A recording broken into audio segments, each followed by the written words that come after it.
Gabriele. A tutti, grazie per essere qui questa mattina. Allora oggi la giornata si svolge così. Adesso aspettiamo ancora un po' che arrivi un po' di gente, poi facciamo microfono aperto, diciamo due parole, diciamo le ragioni per cui siamo qui oggi. Intanto vi invitiamo a compilare i moduli che trovate al banchetto, chi non l'ha già fatto, il modulo di reclamo, perché dopo cercheremo di arrivare al punto blu e di consegnare ciascuno il nostro modulo. È una manifestazione che noi abbiamo indetto per protestare contro il rincaro dei pedaggi proposto da CAV e per il mancato rispetto degli accordi sul passante che prevedevano l'arretramento della barriera dove siamo adesso ad Olo, quindi la riapertura del vecchio casello. Perché la situazione è questa, cioè la CAV, approfittando del problema del tornello di Vetrego, cioè del fatto che la gente entra ed esce subito per pagare di meno, praticamente sta andando a uniformare tutta la tariffa.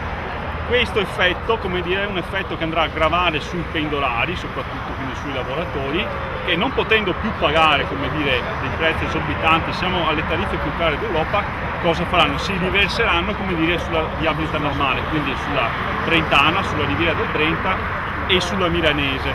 Allora io sono 13 anni che faccio quarto d'attino Padova Est, quarto d'attino, quindi sono un'ottima cliente delle società autostrade, va bene? E a parte tutte le regioni che hanno esposto i personaggi che sono arrivati prima di me, io dico anche la mia. Se viene applicata la tariffa che io devo pagare dal 1° giugno saranno 1.000 euro in più all'anno, ok? Che io devo sborsare, che la mia azienda non mi rimborserà ovviamente. Io sono una lavoratrice e qua rappresento i lavoratori, perché con tutte le aziende che chiudono adesso ci siamo noi che fortunatamente stiamo ancora lavorando e quindi dovremo sborsare altri 1.000 euro in più all'anno. Io sinceramente non voglio chiedere l'elemosina, ma sta società autostrade, facciamo un abbonamento, facciamo 8 euro, facciamo 2 euro, quello che c'è, ma facciamo un abbonamento. Lo fanno i treni, lo fanno i pullman, lo fanno gli aerei. Io lavoro nel turismo e queste robe le so. Quindi noi avremo praticamente il passante già fatto che ha sventrato il territorio e il traffico comunque lungo la viabilità normale, quindi non avremo risolto un bel niente.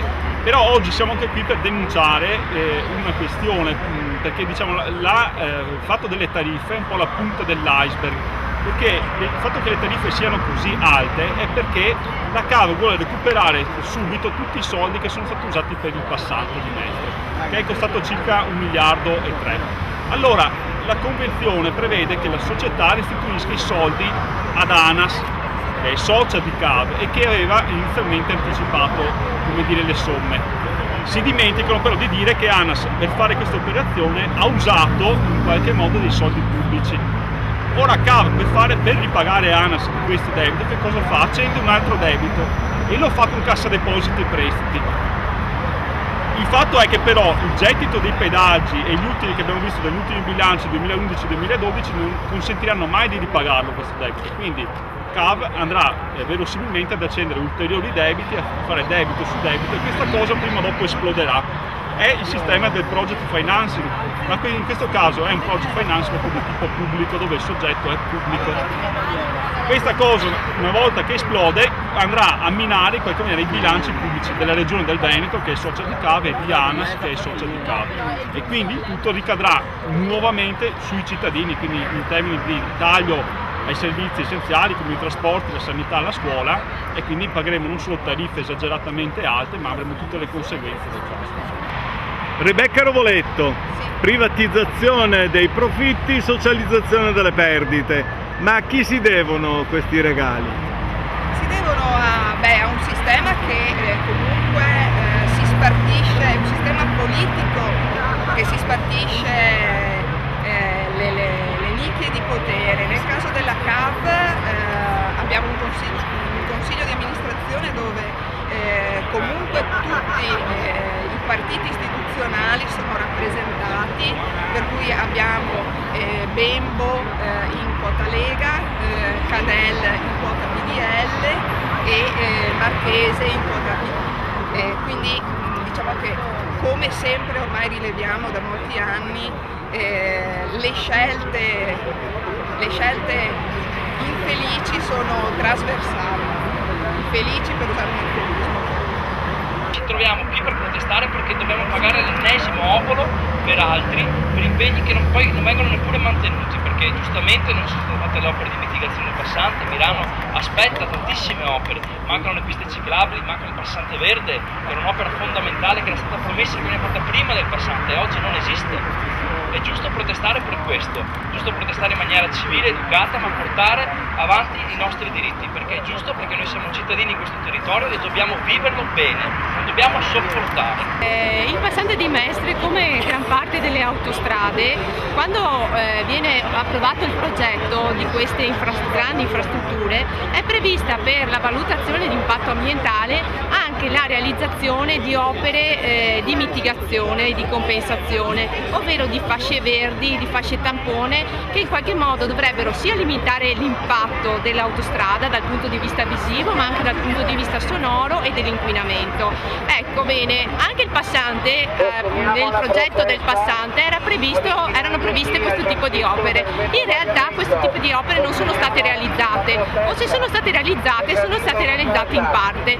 Basta percorrere il passante e si vede come si possono vedere degli alberelli striminziti lungo la strada, messi magari a dimora in periodo estivo e quindi più che sofferenti, in una situazione in cui il terreno era un terreno di riporto e quindi non presentava nessuna caratteristica idonea alla vita, insomma.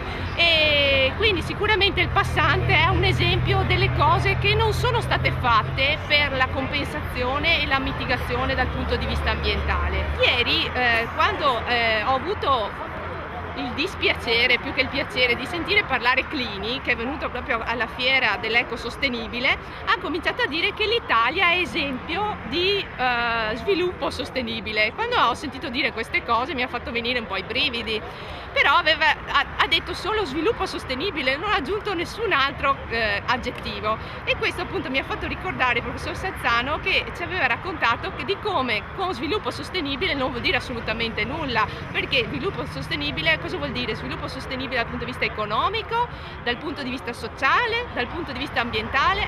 Clini non ha aggiunto nessun particolare e difatti secondo me questo già la dice lunga. L'inadempimento di CAV rispetto agli accordi legati al passante, che sono prima di tutto l'arretramento della barriera di Villabona ad Olo Roncoduro, come era da prescrizioni CIPE, e poi tutte le inadempienze che riguardano le compensazioni. Il Comune di Milano sta ancora attendendo 19 milioni di euro di compensazioni. Si parla di un fantomatico, CAV stessa parla di un fantomatico passante verde che non è mai stato realizzato. Quindi è inadempiente in ogni settore dove vogliamo andare a guardare. Dal punto di vista dell'informazione, gli organi di informazione del Veneto danno ai cittadini una visione panoramica di quello che è la sofferenza complessiva degli ecosistemi e i loro rapporti con le grandi infrastrutture, in principale strade? No, assolutamente. Diciamo che la gran parte, a meno che non ci sia qualche articolo che parla delle nostre proteste o delle proteste di altri comitati, in realtà la stampa parla solo di queste opere come opere per lo sviluppo economico, favorevoli allo sviluppo, al lavoro, però non parlano assolutamente degli impatti negativi che possono avere sull'ambiente, ma anche sulla qualità della vita. Difatti ridendo con mia mamma dico sempre che forse l'unica cosa, per trovare lavoro i giovani dovranno aprire degli autogrill, perché probabilmente saremo solo invasi da autostrade.